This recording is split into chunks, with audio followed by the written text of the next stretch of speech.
Better late than never.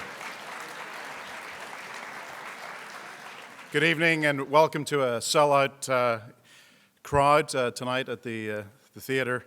I'm David Walmsley. I'm the chair of the Canadian Journalism Foundation and the editor of the Globe and Mail, and it's a distinct privilege to welcome all of you on this cold evening. And the Globe and Mail supports this event because it is a topic that really is about brave journalism. And it's about the challenges and the obstacles that get put in the way of journalists trying to do their job to provide scrutiny of powerful people, but also to educate the audience as a whole on topics that sometimes don't get the same level of attention that they deserve. Tonight, and indeed the entire year of CJF Talks, wouldn't be possible without our long-standing sponsors, the BMO Financial Group. They're dedicated and passionate for our cause, and they have worked incredibly hard, consistently through the years, to allow us to bring this caliber of guests to Toronto. We're also joined this evening by high school students already working on their school newspapers.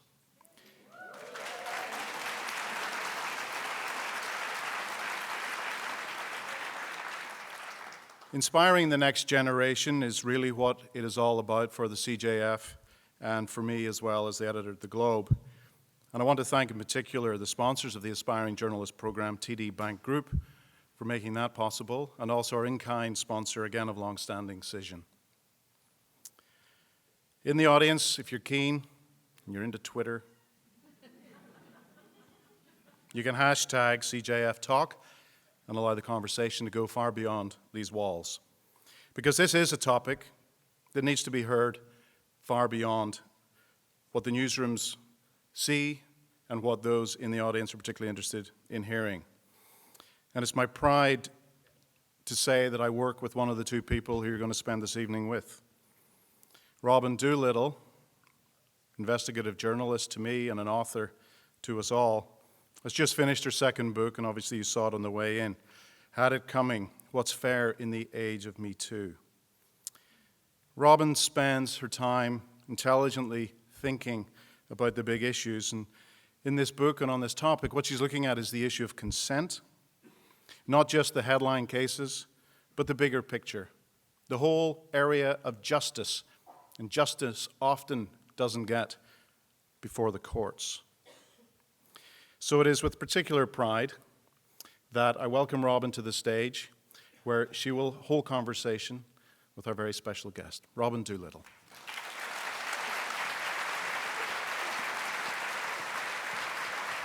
Hello.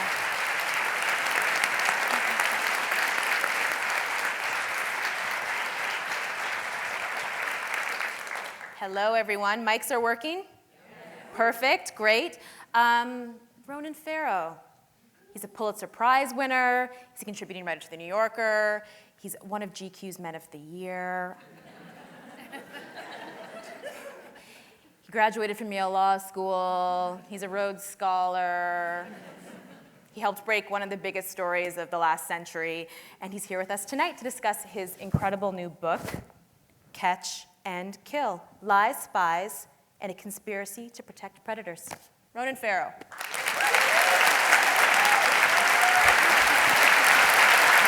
Hey, thank you.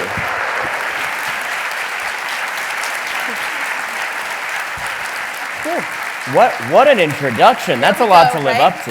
GQ Man of the Year. So you didn't cause trouble at Pearson Airport this time? Oh God, I forgot about that. Yeah, that's a little inside The wonderful, joke. very polite Canadian customs officials detained me last time because I couldn't explain the Canadian Journalism Foundation and what I was doing here and why the truth matters. Like, the truth, I'm here for the truth. They're like, are you above the amount that you're supposed to declare? I'm like, yes, I'm full of the truth. That was a little inside joke for those of you who are at part one. Yeah, that's for Farrow a niche story. crowd. Yeah, there we go. That's for the repeat attendees. Who are, yeah. Oh, do we have some repeat? Who are repeat attendees? Who are, look Oh at my this. God, you came back for more Robyn and Ronan hit the road together? Robyn and Ronan's Big Adventure? Well, I'm super excited because last time you were working on this book and there were Yes. some restrictions around what we could talk about because you were still working on this, and now it's all out there. Also, I was very tired because I wasn't sleeping because I was over deadline. I- And now I'm very tired because I'm past deadline and I have to talk about it all the I time. felt very seen talking about you missing deadlines all the time. Oh, did you do that too? A little. Okay. We're not talking about me today, so let's just dive in here because there's so much to talk about. So, Harvey Weinstein. Let's, A lot to talk There's about a lot there. Does he A lot show to- up in Had It Coming as well? you know what? It does actually, yeah. They're nice companion Yeah, they're pieces exactly- from what I hear. I need to read Had It Coming. How many people have read Had It Coming? Yeah, put your Okay, hand- we just need put, to like, increase live- that hand count. Yeah. I am going to make her sign me a copy. I was very Canadian Don't let and me didn't want to forget. like bring my book and be like, here's my book. But Well, he's like, I am very American and I Yeah. just hustle everywhere I go. So I need a I do signed want copy. to talk about that too. Okay, Harvey Weinstein, Okay. seriously though. This started, you were working at NBC News. Mm-hmm. And this started, you pitched a series, The Dark Side of Hollywood. Indeed. This is where this came about. Can you walk me through when you first started hearing that Harvey Weinstein is an alleged predator? Well, that's not journalistic. Well, I can walk you through like the first act of the plot, but then you have to buy the book and then you have to listen to the podcast to get the rest of the plot. Always be hustling. Thank you, Yeah. exactly. So I had pitched this series, as you said, and very rapidly a story about the casting couch and the general phenomenon of sort of transactional sex in the entertainment industry became a story about Harvey Weinstein because Rose McGowan went on camera accusing him of rape, and I got all these documents from employees in the company showing that they had complained about harassment. And I got this recording early on of Harvey Weinstein confessing to multiple assaults during a police sting operation. So it was pretty clear early on that I had to buckle up for a big story, and then rapidly also clear that the dark side of Hollywood was so dark that also my parent company, which was a movie studio that owned my television network, did not want to run the story. That was what was so great about the book, is it's not just a look at Harvey Weinstein and unpacking your incredible piece of investigative journalism. It's really looking at all the different power structures that enabled this alleged misconduct to continue. And it starts, from the DA's office and goes through to the media, as well as Hollywood and kind of our whole culture in general. And I'm wondering if you can talk about that first step at the DA's office, because that was really astounding to me. You got this incredible audio tape. Tell me about learning about what happened when Harvey Weinstein actually did come under the scrutiny of the law. So the story of how I got the tape and how the tape was made is the subject of next week's podcast episode. This week is NBC. You should all go listen. It's free. Come on. Why not? Yeah. Just give me that 5-star rating, guys. I need the Menchies on my Twitter. I need the ratings on the Apple thing. Next week is the story of Amber Gutierrez, who is an Italian model who in 2015 was groped by Harvey Weinstein and did everything right. She went straight out and told everyone and went into the police and told them, and one of the officers said, "Oh, not again," which is already not a great thing to hear. Never a good sign. And she performed this real high wire act where she was terrified to go back to him, but did so, wearing a wire, even though if he grabbed her again, he would discover she was wearing a wire, and he was very physically intimidating to her. She was a kid. I mean, she was, I think, 22, yeah? I can't imagine at 22 putting myself at risk in that way, and she really did it because she is a very sophisticated, grounded person who has a really strong sense of ethics, and she wanted it to not happen to anyone else. And also, there was a language barrier. Her English wasn't great. I mean, she is such an impressive person. And I can't wait for people to hear her, in her own words, tell her story. This is the idea of this podcast, that either as an entry point if you're on the fence about getting the book, or if you've read the book and want more, you can do these deep dives where you spend a half hour or an hour with one of these people. And I will say, I listened to the podcast today that was released on the NBC side of this, which I want to talk about. But it did have the audio of Gutierrez, and it was very powerful to hear her voice. It's one thing to read it, but to actually see her saying, like, I don't want to be here. I want to go back downstairs. I'm not drinking. I don't drink alcohol. And why did you grab my breast? Like, that was very powerful to hear how quiet her voice was and how booming and frankly scary his was. Yes, and I think, there's multiple layers to it. One is it sort of shocked the American media cycle because it was so palpable that she was frightened and he was as overbearing as he was and not taking no for an answer, and the sense of danger sort of wafts off that recording. But then also, when you hear her episode of the podcast and hear her talk about the story, it's very clear that she's acting in the clip, that she really is playing the fool, and he is not willing to consider the possibility. It's so clear that it never enters his mind that she is running circles around him and entrapping him. And it is very cool. That is the leitmotif of her story, that she's this, Italian pageant contestant, lingerie model. She's slut-shamed, she's blacklisted, like she gets all the blowback, but she is always in control. She is so sophisticated about ensnaring him. And ultimately, it is a winding plot with a lot of twists, but she finds a way to evade his efforts to destroy this recording and get it to me. And it's only because of sources who are that tenacious that we find out the truth about anything. But she did, so this did go to the district attorney's office. Yes. She's a good journalist. She brings it back. So part of the Amber Gutierrez story is that after that operation and after the creation of this recording, the police are like, we have him. We have him admitting on tape. And suddenly all of these smear items start appearing in the press. And the DA starts coming up with all of this supposed dirt about her past. She had earlier been in the pincers of Silvio Berlusconi and his whole corrupt system of trying to bunga parties. Bunga parties, trying to traffic these models in beauty pageants.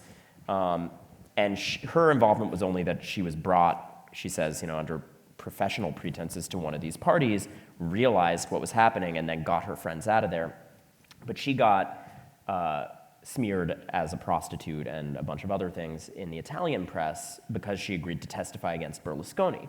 So she is a person who basically from the very beginning of adulthood was trying to hold powerful people accountable and getting all this blowback.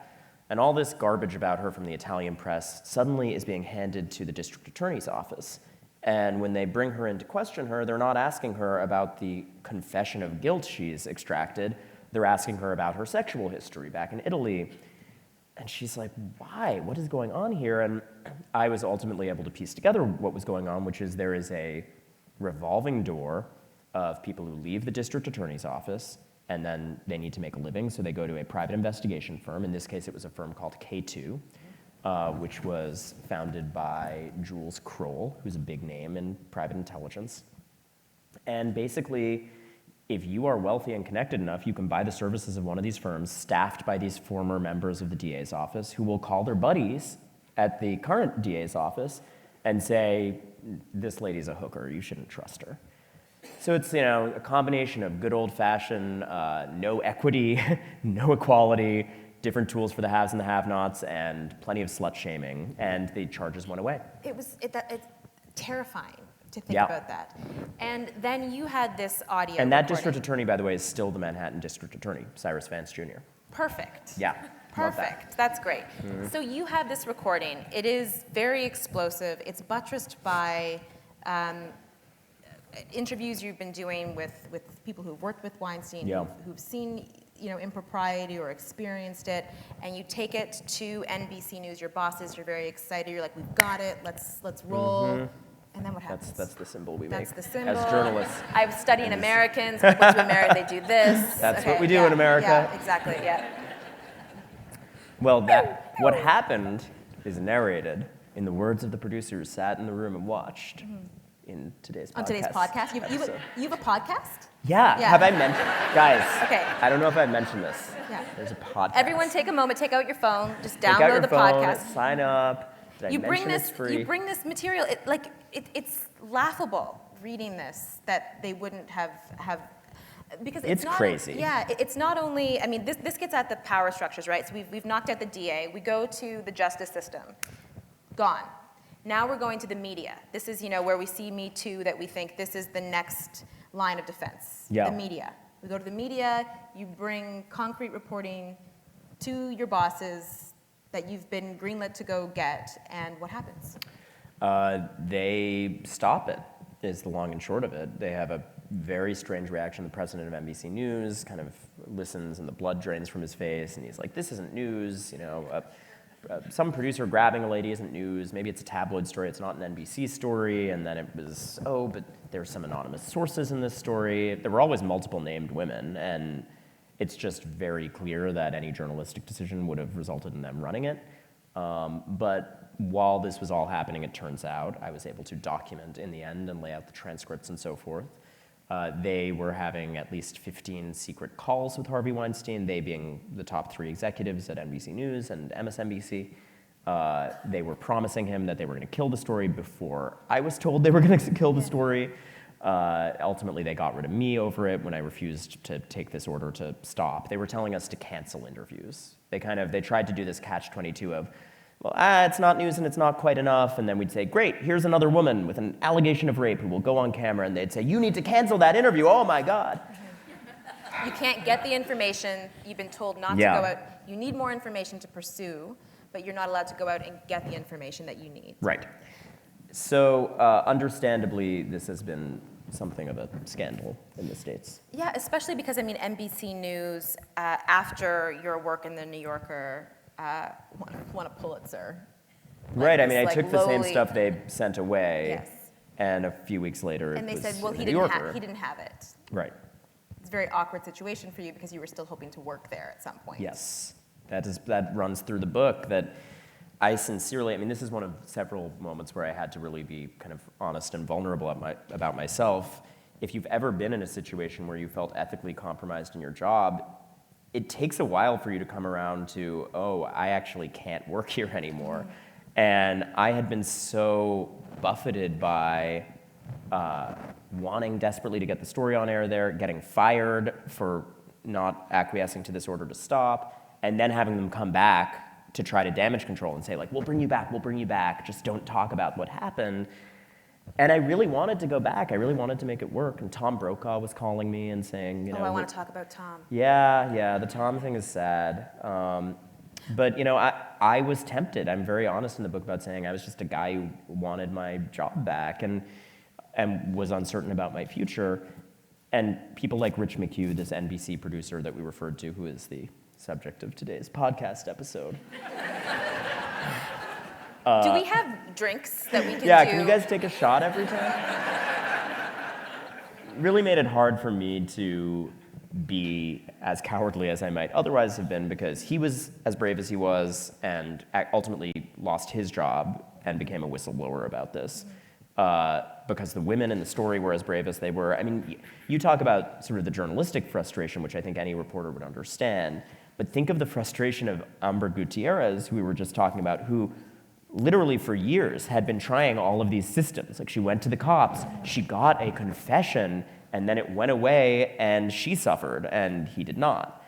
And then she goes to the media and risks everything. He's gonna wipe her out if he finds out that she's given me this evidence. She signed a settlement. She signed a non-disclosure agreement, another leitmotif in these cases. I'm sure this also figures in Had It Coming. Yeah, there's the Had It Coming. Say something nice about Had It Coming. Put that on Twitter, yeah. Riveting read, I assume. Yeah. I love perfect. Robyn's reporting, so that is sincere. But she signed a $1 million non-disclosure agreement, so she was terrified. And then I can't imagine what it's like to go through all these layers of trying different ways to achieve justice and maybe protect people, and again hearing, actually, it's not going to run on NBC. Can you please stick with this as I try again somewhere else? And thank God she and these other women did. It was interesting reading Catch and Kill. I also read She Said, the New York Times version. And I remember when the stories broke within days of each other, and thinking, and hearing Jodi Kantor speak afterwards about their reporting and struggles they encountered, feeling kind of sorry for the New York Times. They were saying, like, our hardest thing was, how do you get Gwyneth Paltrow on the phone? And then with you, because of, you are a celebrity in your own right, you grew up in Hollywood, I was like, oh, well, I mean, that would probably be easier for Ronan. And then I read your book, and I just felt so sad for you. And it was this really amazing, I mean, as a journalist, too, I was screaming throughout the book so many times. Like, you were, you're reporting on Harvey Weinstein, and you think that that's the person that you're going after, but your biggest adversary was your boss. Yeah. Like, that you had, you may have been able to get these famous people on the phone, but your bosses were never going to run it and let you kind of spin your wheels forever. I just, throughout the book, what is so great about it is you kind of have these, because it's a piece of writing. That's what's great about it. It's actually like a crime thriller. And there's these recurring characters throughout. You have Dylan, your sister, that you call to and speak about her experience making an allegation and seeking counsel from her, advice from her. Sometimes it seemed like you needed to call and kind of get yelled at a little by her just to keep you going. And then you have this like mysterious like Matt Lauer in the background of the Today Show. You're like going in to talk about Matt Lauer, about the investigation, and he doesn't seem so interested in it. I have some taste in mentors in this book.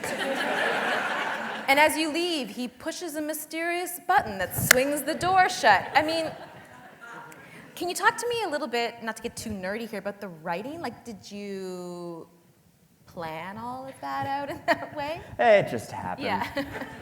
No, I mean, the book involved a tremendous amount of planning. So it was a challenge unlike anything else I've ever done before, because there was a first order challenge of, okay, this has to be an explosive and meticulously fact-checked and legaled piece of investigative reporting.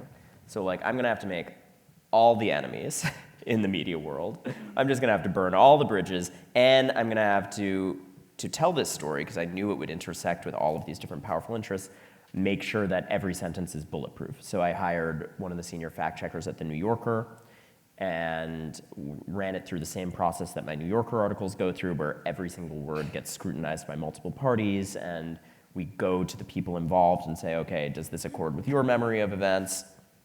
Everything was backed by so many layers of documents, otherwise it didn't go in the book. I really geared up for combat. So that's the reporting side. And then I took months and months, first of all, in just an outline process. So I constructed a Bible, which was like 1,000 pages long, of everything that happened in the 2-year time frame of the plot. And the plot extended up to a couple of months ago, I think late spring of this year. So I didn't know what the ending was going to be necessarily. That's always challenging. Very challenging. Yeah. But I kind of knew where it was heading. So I was simultaneously keeping these balls in the air of ongoing reporting, fact-checking existing reporting, and then assembling this chronology of every communication that happened on a given day, every event that happened that was relevant to the different characters in the plot. And then I had this next daunting challenge of, after I had the Bible of the universe of everything that happened in reality, okay, what do I pull out of that? How do I abridge that into a plot?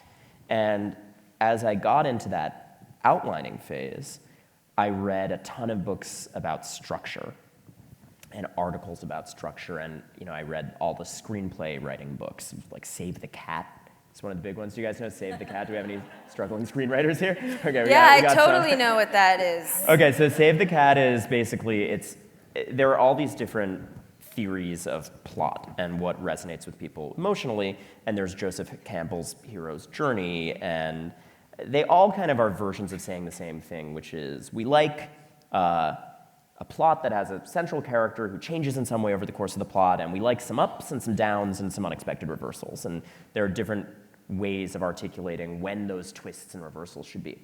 So I read, the Joseph Campbell stuff, the Save the Cat stuff, which is called Save the Cat, by the way, because I'm going to Google it as soon as I get out of here. In the first act, the stereotypical version of the moment is your character your protagonist does something that is unrelated to the main plot, but establishes that this is the protagonist. We like this guy. Like he saves a cat out of a tree or whatever. Yeah, okay. I don't actually have a save the cat moment. I don't think any character does in Catch and Kill. But I did look at, okay, is there a 3-act structure that works for this?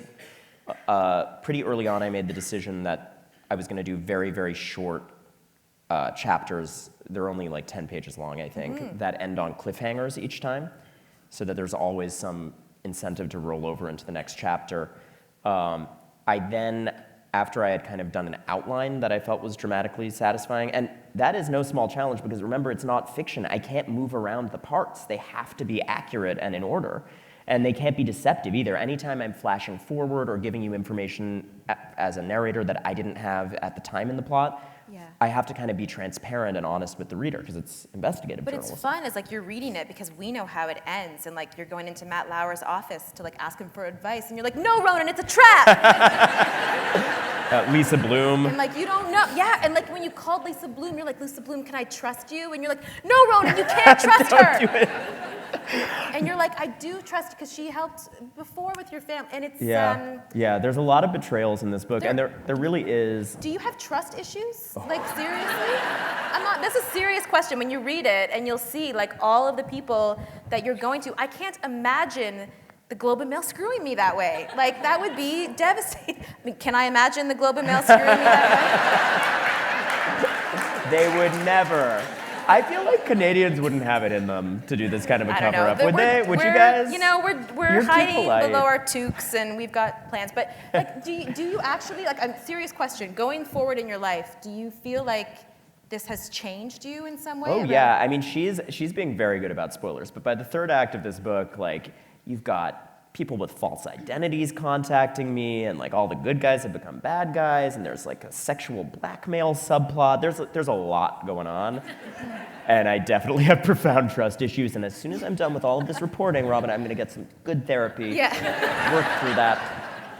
But I'm not done talking about craft and structure yet. No, keep going. Do Sorry, you guys want I more just of that, want or to is that start. boring? Should we move on? No. Okay, Yeah. because I never get to talk about this side of it. The outlining process involved reading a ton of like Agatha Christie, every kind of era Agatha of Christie spy in there. novel. Yeah, keep going. Yeah, I mean, just to understand, okay, while the events have to be accurately narrated, I need to make creative choices at every turn as to how much context I'm giving readers. And the earliest versions of the book were completely, I guess the term is diegetic, like the plot is only unspooling to the extent that I know about it at the time. And I think then that was too novelistic. There was too much opacity. There was too much like, who are these Russian guys running around? Who do they work for? So I did a little more pulling back and signposting and saying, okay, here's some context that Ronan in the book doesn't know at the time. But striking that balance was a series of tough choices. And they were informed by reading all of these detective novels, which are very much about what clues are you giving the reader ahead of time, which of the clues feel like ominous foreshadowing where the reader is kind of in on it, which of them are things that you're not going to figure out until later.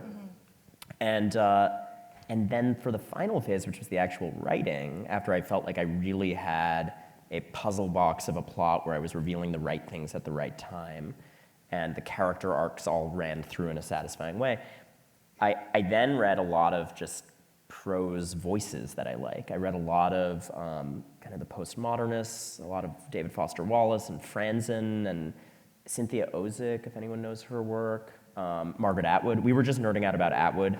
I read all of the Oryx and Crake trilogy, and I reread Handmaid's Tale, and I read that one that she did before the Testaments, which I think is considered kind of a lesser work, but it's Margaret Atwood. She's always fabulous.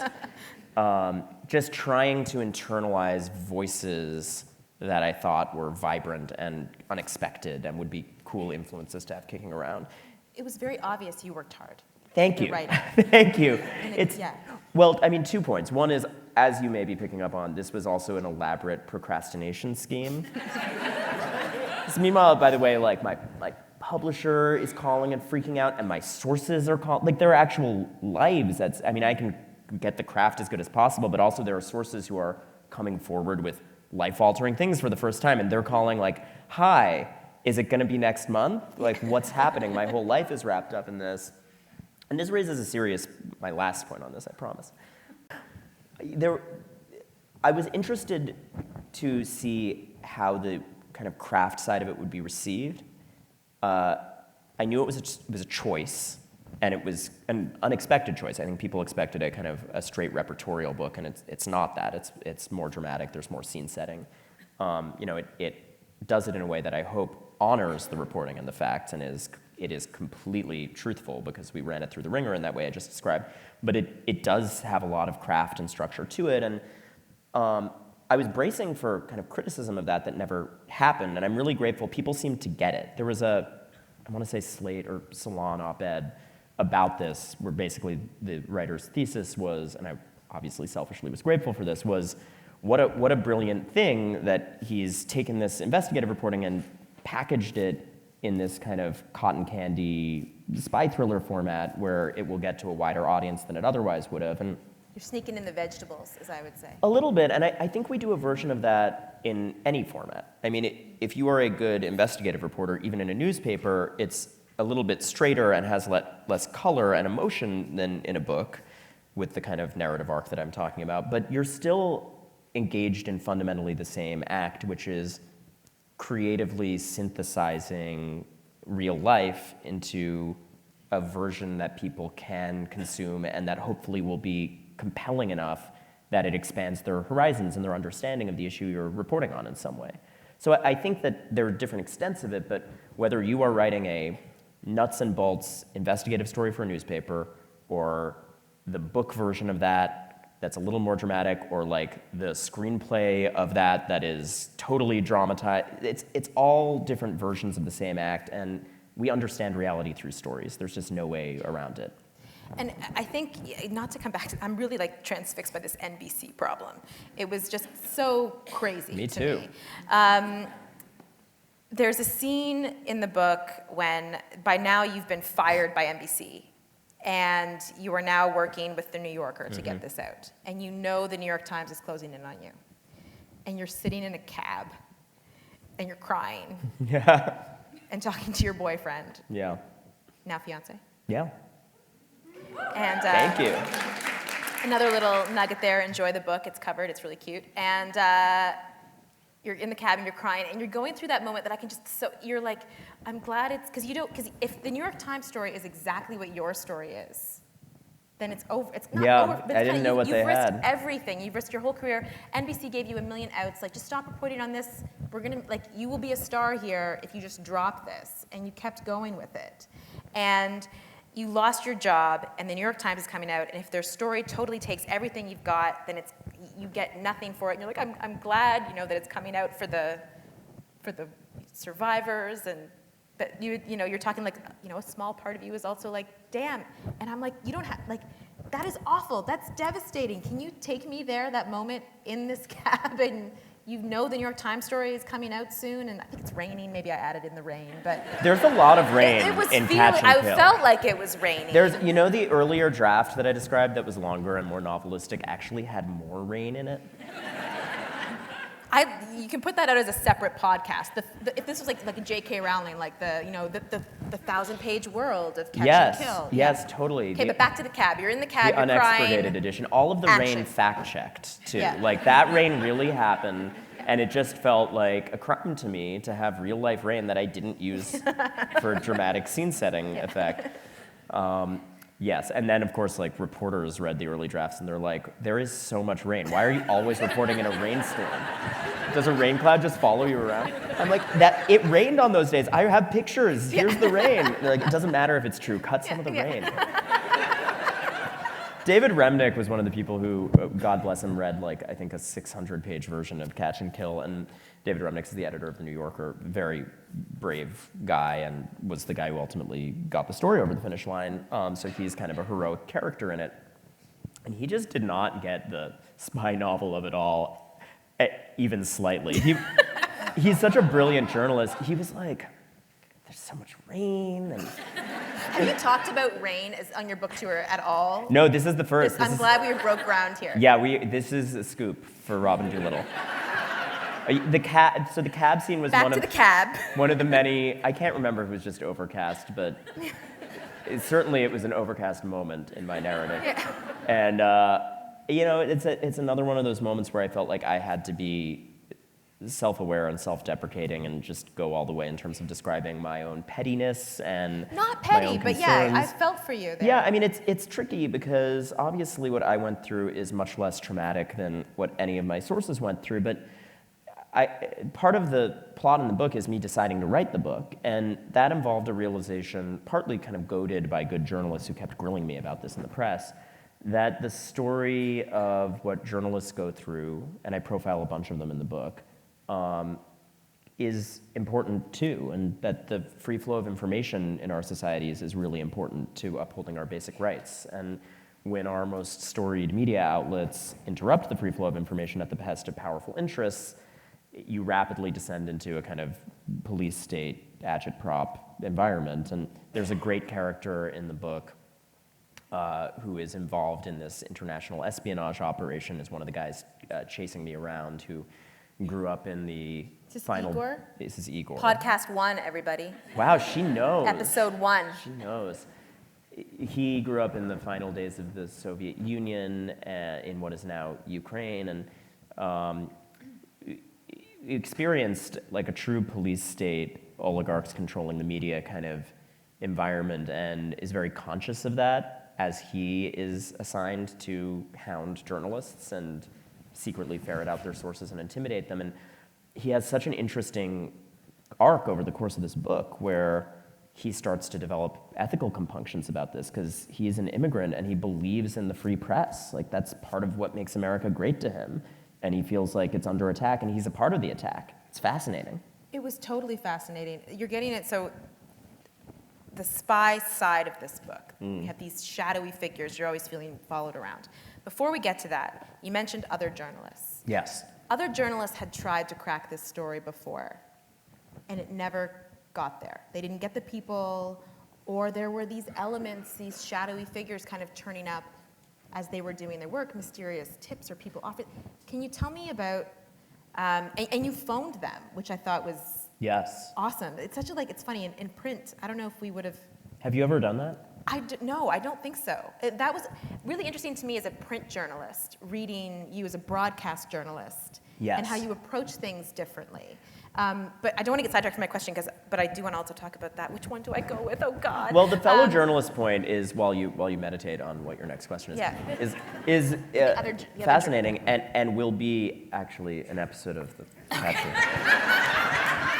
Anyway, Ken yeah, Oletta like, did what- a so sizzling interview for the podcast. So there are these journalists who circled the story over the years and ran up against various obstacles, weren't able to get people on the record.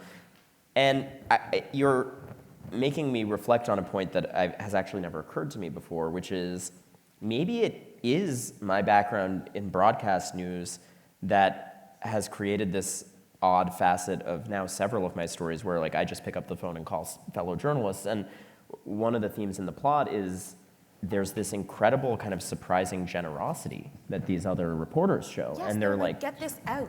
please, I couldn't do it, but if you can succeed, do it, and here's all my notes, and here's sources who came close, maybe you can convince them to talk where I couldn't. And they had no reason to do that. And God bless each and every one of them. There's Ben Wallace, who was also a target of the espionage stuff, this New York Magazine writer, Ken Oletta, a New Yorker writer who helps ultimately bring the reporting to the New Yorker, Kim Masters. There's just these great reporters who show up again and again in the plot, and they're incredibly supportive. And you're absolutely right. I probably sound like a weirdo just calling random reporters when I'm on a news story saying, like, hey, did you know anything about this? And I truly don't intend to step on anyone's toes. Like, obviously, if someone is in the process of breaking the story themselves, I get it if they say, like, I'm on this, and no, I'm not going to just hand my sources over to you.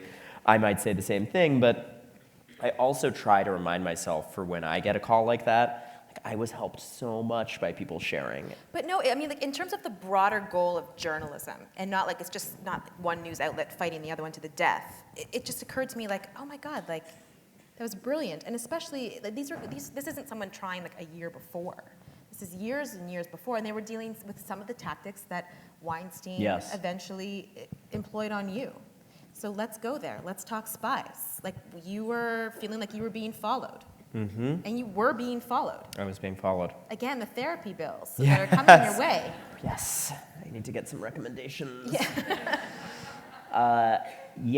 I mean, I don't want to spoil all of it, but they use Yeah. some pretty underhanded tactics. There's some kind of high-tech hijinks where they're trying to track my phone location.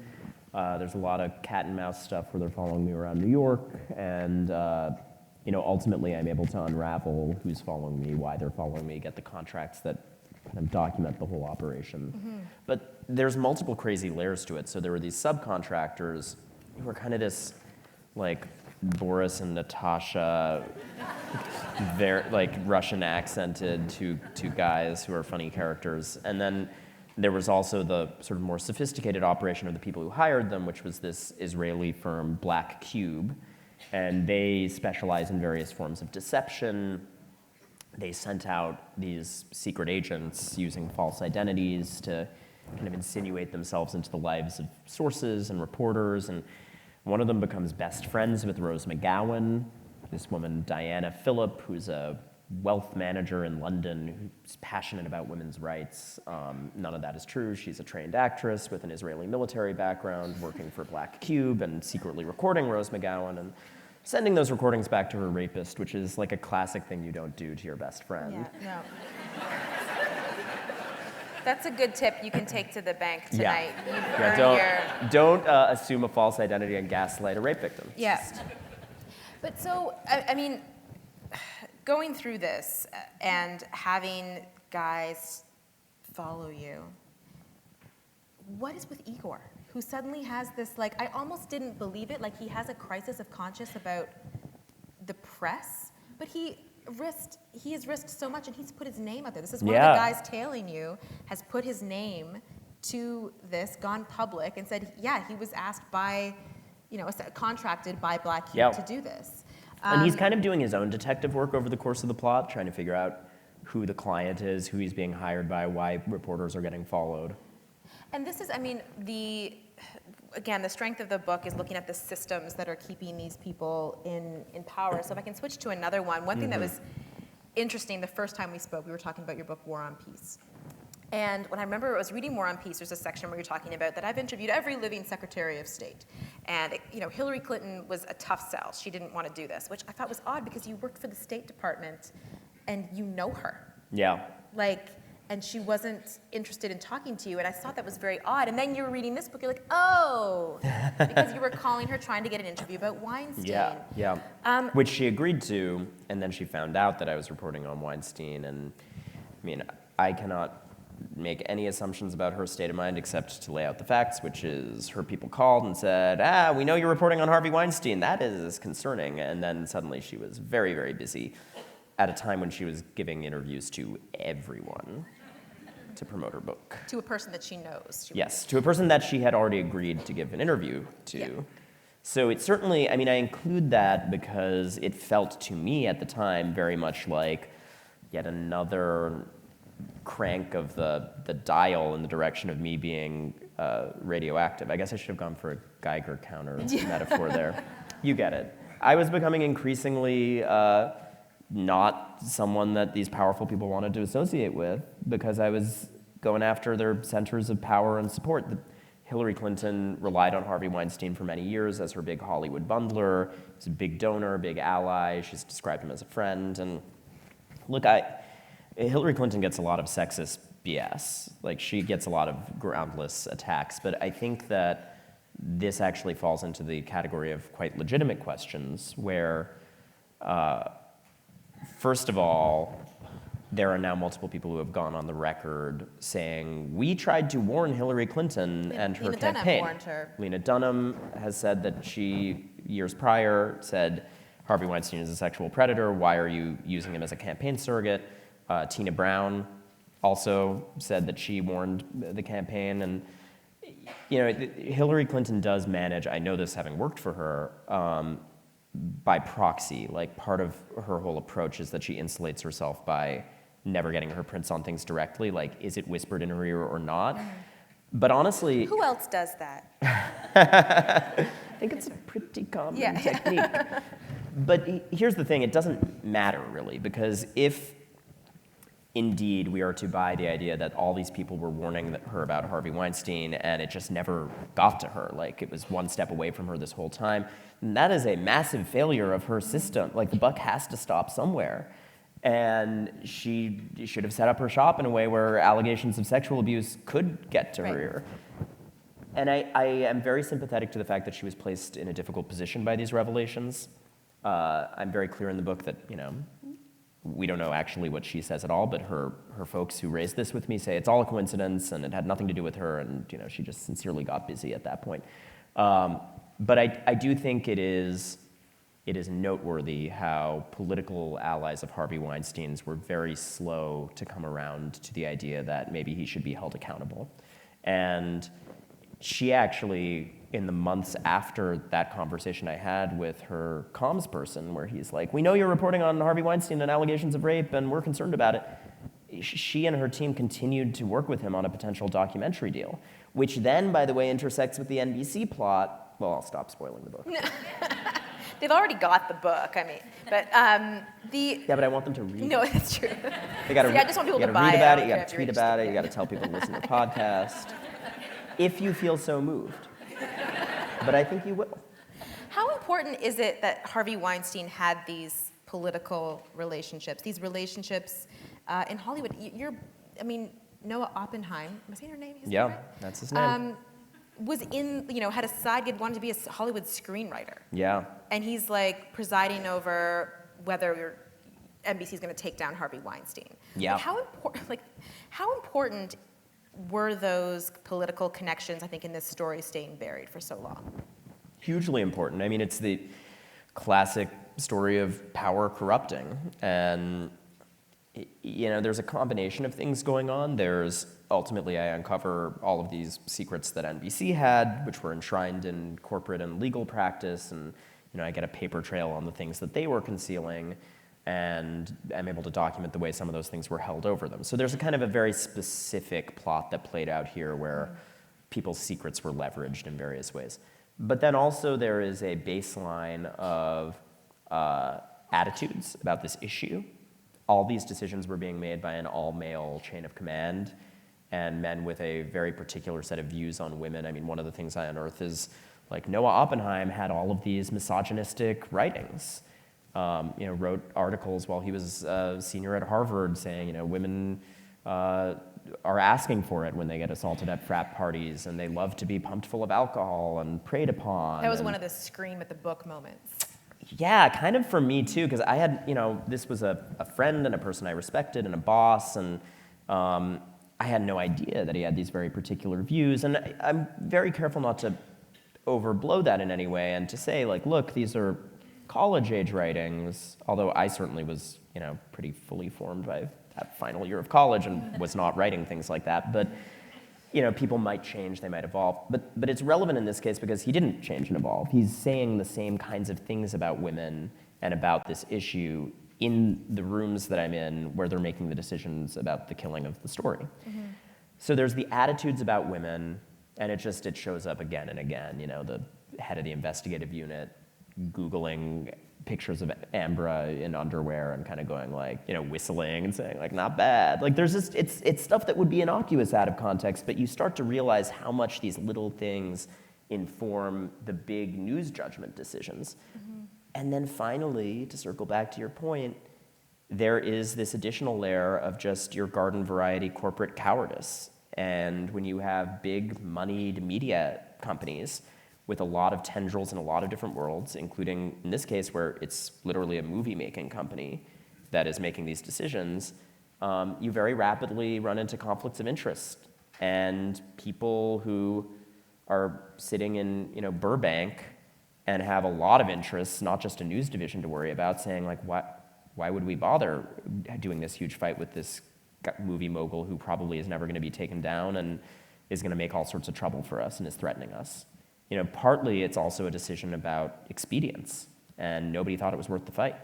Do you think NBC didn't want to air your investigation because they were afraid someone was going to expose the problems with Matt Lauer? Well, that's what multiple sources say in the book. I mean, I lay out the reporting very carefully, so I'll let that speak for itself.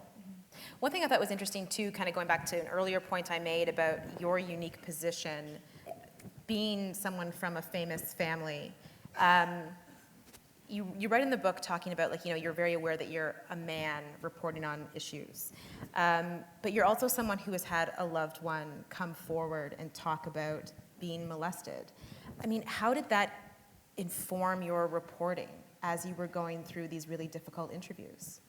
Well, there was no direct factual link, but it gave me an understanding of the issue and the emotional stakes for these sources that were speaking to me. And as you see, I kind of used her as a barometer for how to be sensitive in these interactions.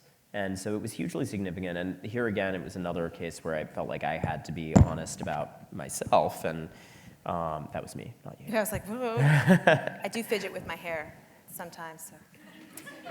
Right, Mom? Right? I fidget with my hair.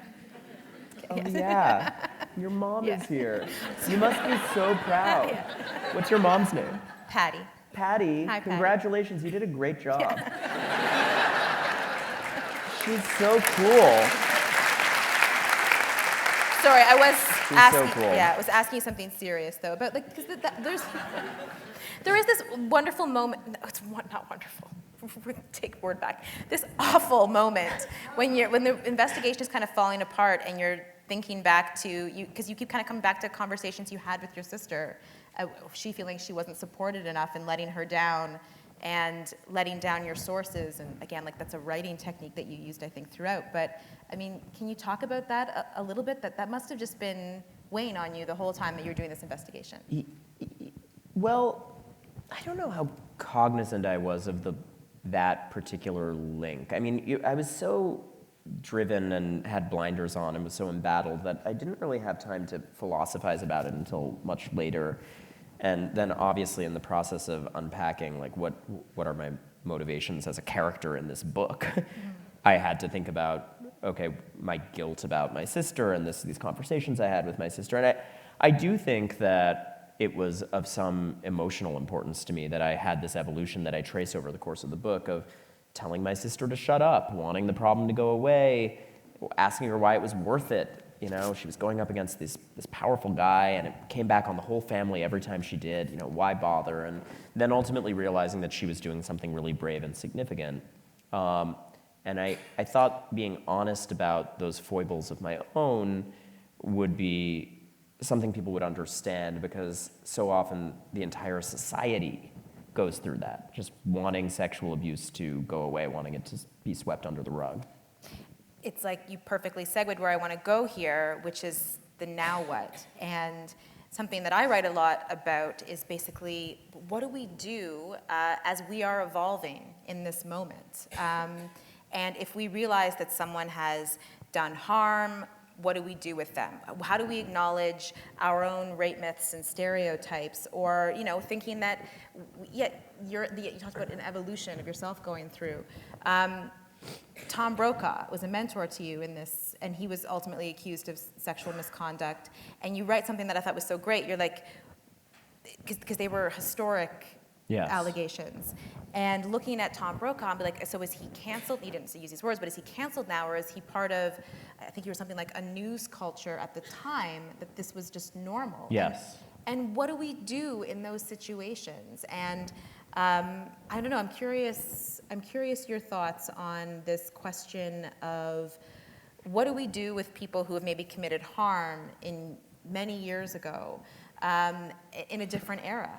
I think that Tom Brokaw's case would have played out in a way that was so much more favorable to him if he hadn't written a letter that I understand, but also I think showed a level of a lack of self-reflection to a degree. You know, he was so incensed and felt this was so unjust that these decades-old claims, which were, you know, not to discount them in any way, because they did make young women working for him I think there are two where they felt they were made to feel uncomfortable, but there was, by his account, never a case where he persisted, and I think this is not really disputed by the women either, where he was making physical advances that were unwanted.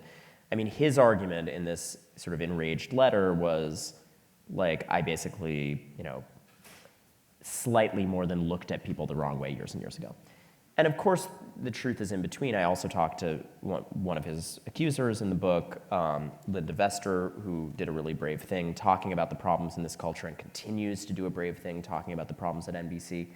And for her, she, I think, correctly makes the point, like, she was a young employee of this company where he was one of the most powerful people, and, he shouldn't have been in a hotel room with her, propositioning her, however gently, and that it was significant to her.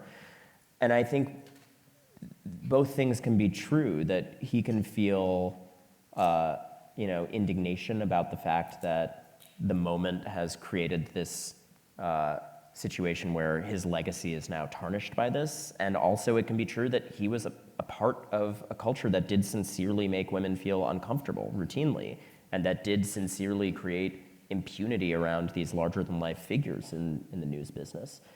And that's the way I confront it in the book. He, as with so many of the events and characters in Catch and Kill, it's not cut and dry. It's not like he's a mentor and then he turns out to be this dastardly villain and he's working against the story. Tom Brokaw is a really complicated character in this because he actually sincerely, there's a moment where he says he's friends with Harvey Weinstein, and I don't know if he's going to work against the story like everyone else seems to over the course of this plot.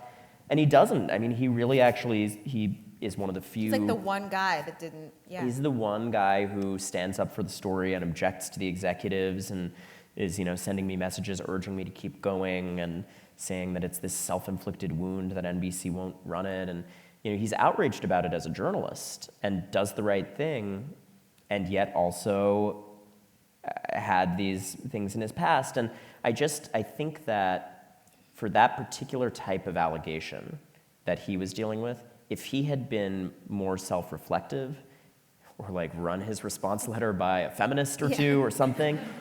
Like a single person, run it by a single person first. Like a single person. I understand that it was this emotional moment for him, but if he hadn't kind of said, these women are exploiting me and they're out for gain and they're dancing on my grave, and had instead said, like, a thing that I honestly think, based on my time knowing him, he probably sincerely believes, which is that culture of impunity is a problem, and it's a problem that I was ever a part of it, and I shouldn't have been in that hotel room with that woman, and I didn't go any farther than, whatever his version of the facts are, but the culture is a problem.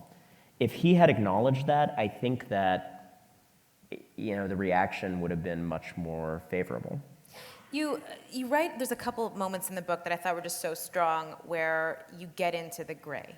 And that's what I'm really fascinated by in this moment, is so much of MeToo is like you have to be black or white on so many different issues as we work through this. And you write, I thought one of the strongest parts was speaking about some of Harvey Weinstein's accusers, or one of Matt Lauer's accusers. Not that they have anything to be ashamed of in their past or not, but that, for example, an incident with Matt Lauer that started as what she alleges to be a non-consensual rape.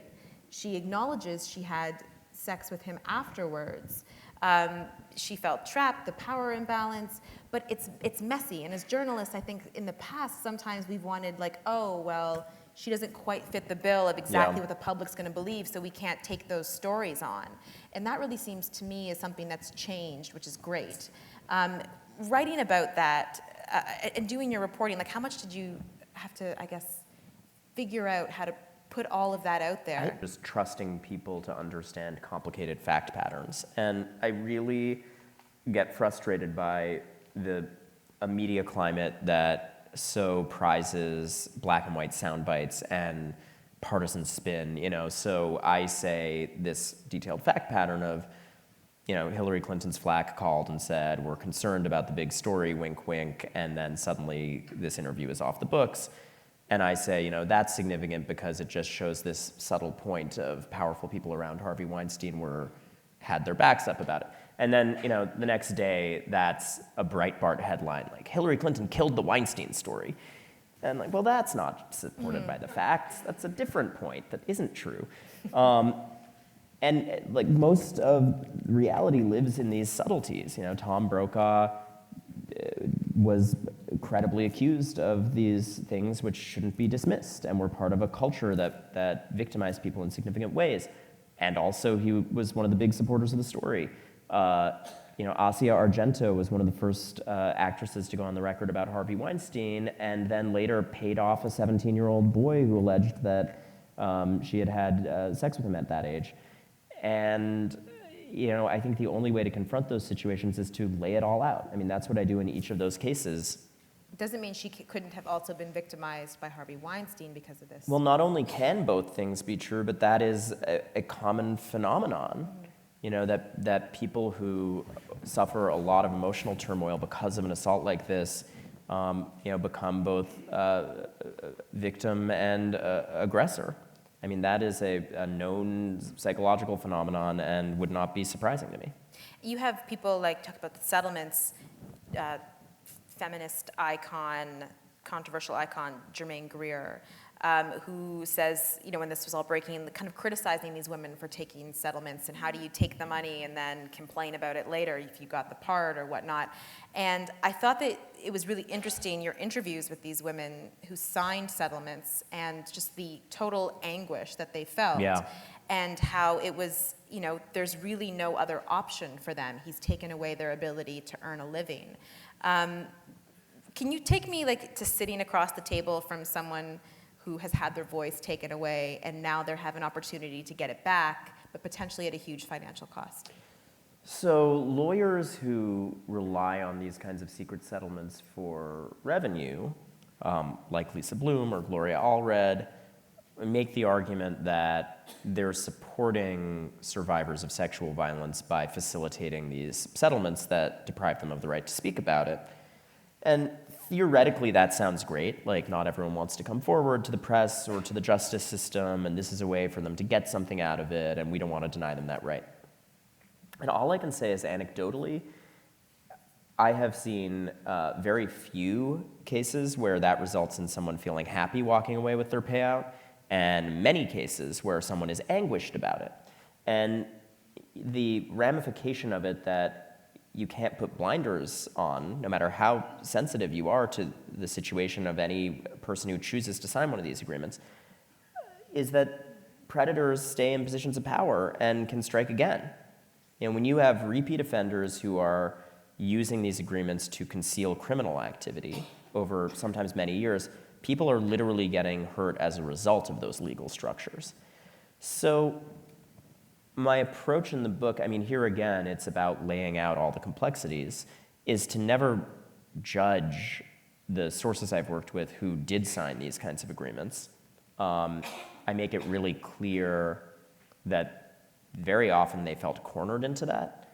Again, there's no one-size-fits-all, but in my experience in these cases, when you sign an agreement like that, particularly if you're someone like an Amber Gutierrez who has tried her best to work with the cops and bring someone to justice, and then she's getting smeared, she doesn't know if she'll ever work again, her family is under attack in various ways, which you can read about, and she finally feels like, this is all I can do to take this money to make it go away, to make the hell stop.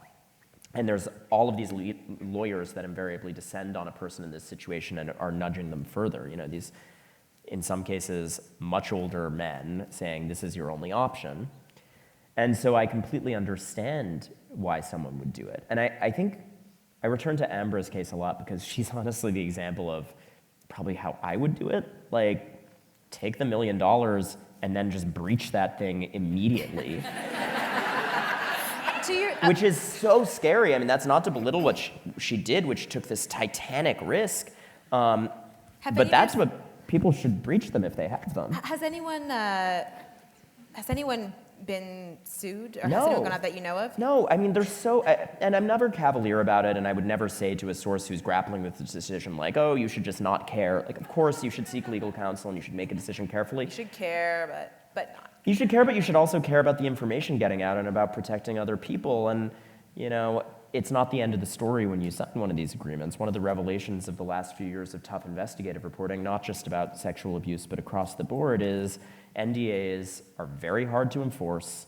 There are some cases where people get forced into secret arbitration processes. There's all these different pitfalls, like many of them have a clause that says, if you breach and I, rich guy who had you sign this thing, want to enforce it, it can't go to the courts. It has to go to private arbitration, and that can be kept more secret.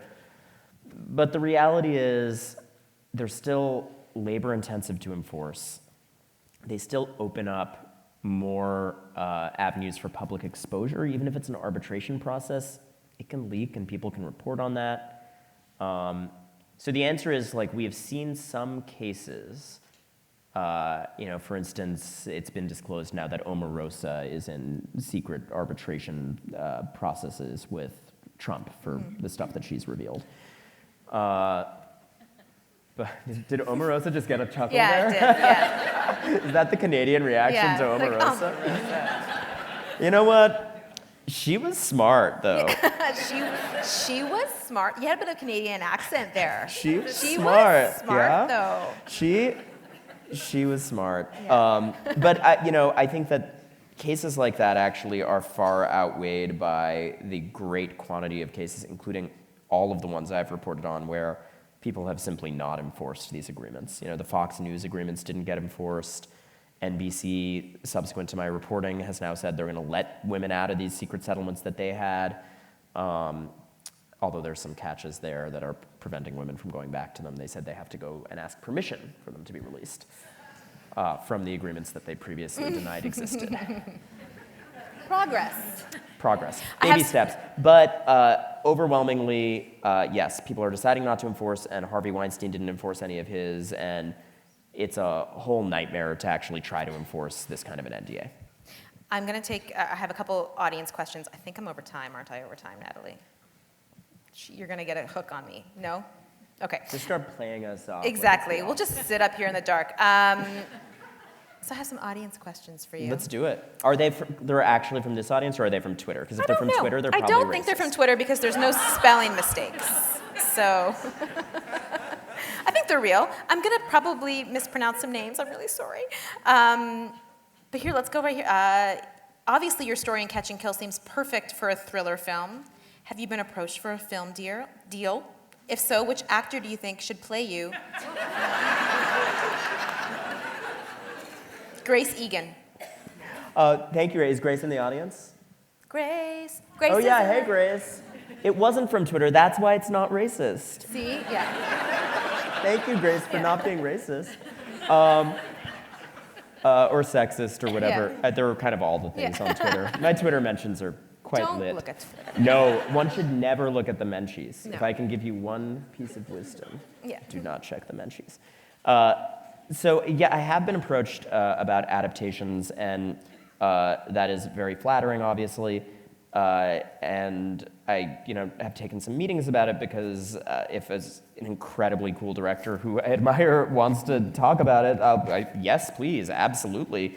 But the reality of actually, giving the rights to someone is very different. And honestly, my situation right up until this point has been, I kept telling people, I don't know where the plot ends, and I'm in the middle of a multi-year reporting You're avoiding the good part of that process. question, which is, which actor do you think would play you?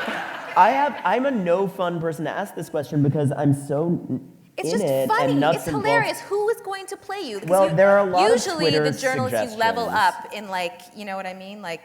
Oh yeah, no, I need someone much taller and more handsome to play me if that ever happens. Who is that person? Well, I'm trying to explain that my process would be to find an auteur who rises to a certain level where I feel emotionally connected to their work, and then it also has to be later because I had to finish the reporting, and I kept telling people, I love having this conversation with you as a film nerd, director X, whose work I admire, but also I need to do literally 2 years of reporting before I even think about adaptations.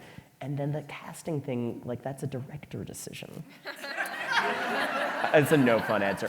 But also, there have definitely been some Twitter suggestions. Who have the Twitter suggestions been? I get a lot of Ansel Elgort. I get some Timothy Chalamet. I get. I always thought I used to get mislabeled in like wire image pictures as Dane DeHaan. You guys know that character actor Dan DeHaan? He's very good. I'm not cool. I don't know who that is. I'm sorry. I don't know what he's doing these days, but He'd for a probably while, be really excited if someone tweeted that right now. That Ronan floated. he was very good back in the day. I don't know. There were a couple of other suggestions. Yeah, there were a lot of tweets about Taylor Swift's boyfriend, whose name eludes me. But he is a taller, more handsome version of me. I'm glad we got to an answer there. He was in The Favorite. He was good in The Favorite. No one saw The Favorite? We saw The Favorite. Come on. We saw The Favorite, yeah. Okay, has law school helped you in your journalistic career? From Rayana Malik. Did I say that right? Hi. Wherever you are. Mom, is that your cell phone She's ringing? done. She got bored. Okay, just kidding. Oh, no, she's there. She's there. Rihanna. Is your name really Rihanna? Rayana. Well, close enough for government. Yeah. Has law school helped you? Yeah. The answer is yes, and these stories very much are like legal memos, not in the sense that they're a work of advocacy in one direction or another, but in the sense that they require a lot of precision and often having some cursory knowledge, and my knowledge is usually cursory, of the law is very useful. And then also the kind of defending the story part of the investigative process, where all those calls are coming into the bosses and the lawyers and people are freaking out. It is helpful at that point, too, to be able to say, actually, the case law really doesn't show that tortious interference applies in this kind of a situation. And you have several of those arguments, and it's great because you are a lawyer. Like at the Globe, like we sometimes have reporters who are like, I have legal expertise, and they don't. No, I can play the lawyer card. I pay my bar dues in the state of New York, and I could theoretically defend you in a slip and fall, but you would not want me to. That would be a great movie. Ronan Farrow. Like Ambulance Chaser and Ambulance Lawyer? Chaser, exactly. Like the Better Better Call Call Saul. Better Call Ronan. All right, we're getting somewhere now. I'm probably like way over time, so I'll just ask this last one because I think it's a good wrap it up here. That's her wrap it up. Weinstein's trial is coming up. Yes. With the judge recently ruling against his lawyer's request. What do you ultimately think will be the outcome and possible sentence from Karen Bliss? So we have this is more than 80 women have come forward and accused Harvey Weinstein of impropriety, sexual misconduct, sexual harassment, and/or rape. There's only a couple of cases that are being heard in a court of law right now. And we know how these trials often go. There's no guarantee that he's going to be convicted. We don't want there to be necessarily a guarantee. We want a vigorous trial so we can feel good about the justice system. But the odds are, reasonably high he might walk away from this. What are your thoughts on, what are you going to do for the trial coming up? And what do we do as a culture grappling with these situations where maybe the justice system is not going to get us there? That's a lot of questions. I double-barreled it. The same prosecutors working the current New York case were in many cases involved in the previous efforts that let him off the hook. Don't feel good about that. There are some good people. The NYPD people working on it are fabulous, but I also just think that Cyrus Vance's office, I sincerely hope that they are trying their best now because there's massive public pressure, but that's a very crooked outfit. I think there are good prosecutors in that shop, but I think that he himself has shown himself to be quite corrupt and susceptible to powerful interests trying to sway him. And, you've seen already in this process, without speculating on what happens next, because I have no crystal ball, but just based on what's already happened, that he's succeeded through an ever-shifting team of high-powered lawyers in chipping away at the charges against him, in getting one of the detectives fired. His tendrils kind of encircle everyone who works on it, and he's doing the thing he's always done to survive, which is just chipping away. And they already dropped one of the charges. So we'll see. There's still multiple charges that are proceeding to trial, and there's also multiple jurisdictions that are still trying to build cases. So I think it'll be a lot of years of Harvey Weinstein trying those survival tactics. This was amazing. Thank you. Thanks for the company, guys. Thank you for coming out tonight.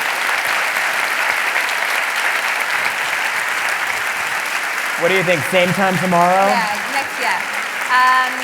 And we didn't even get to like your call with Meryl Streep on the phone. Yes, Meryl is a character in Catch and There's lots of Kill. amazing stuff in this. Natalie Turvey is the executive director and executive director, supreme boss lady of the Canadian Journalism Foundation, and she's up here now. We have been treated to a superb hour of discussion. On behalf of the CJF and the entire audience, I'd like to thank Ronan Farrow, a reporter who won't stop, for joining us to share the story behind the story that couldn't be broken. And if you want more, and I'm going to need everyone's help here, you can download the What have I done to you all? Thank you, sincerely. Thank you, Natalie.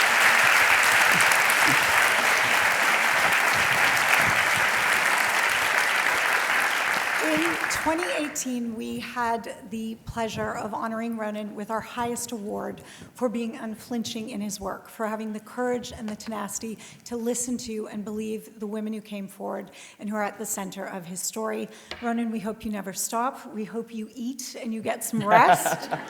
But the world needs courageous truth tellers now more than ever, and we're so honored that you are here with us tonight. Thank you. Thank you for what you guys do. Thank you, Robyn.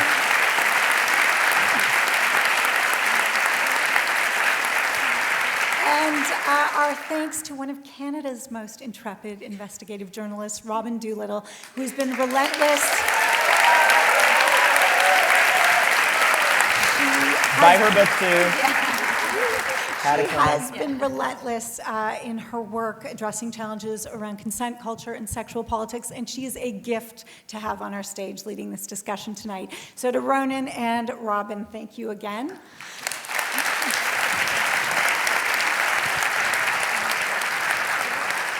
For nearly 30 years, the Canadian Journalism Foundation has been a force for excellence in journalism. We like to say, as journalism goes, so goes democracy. A free and healthy press is a precious and vital institution, and one we are proud to serve. Part of our mandate is this public speaker series, where we explore the challenges facing the industry, and there are challenges, and we highlight the power of journalism, what you've seen tonight, to hold the world around us accountable and effect change.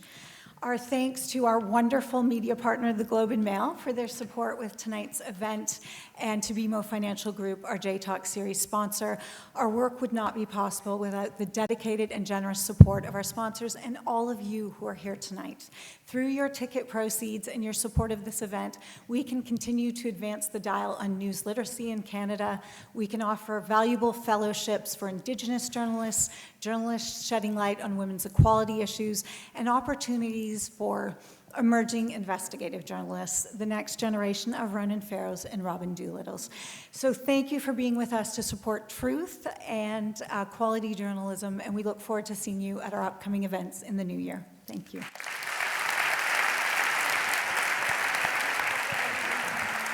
Thank you for having me again. It's a pleasure.